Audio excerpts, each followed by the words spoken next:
Hello குட்டீஸ், இன்னைக்கு நாம் பார்க்க போகிறது 4ஆம் வகுப்பு தமிழ் பயிற்சி நூல் 2ஆம் பருவம். படிப்பேன் விடுபட்டதை நிரப்புவேன்.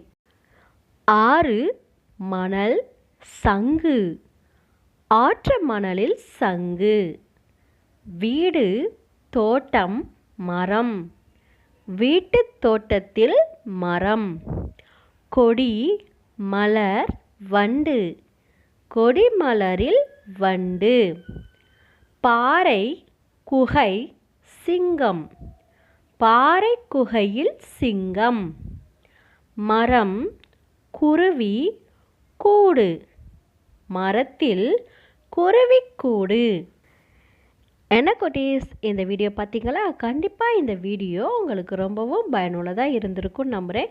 இதே போல் இன்னும் பயனுள்ள வீடியோக்கள் உங்களுக்கு வேணும் அப்படின்னா மறக்காமல் சப்ஸ்கிரைப் பண்ணுங்கள். நன்றி.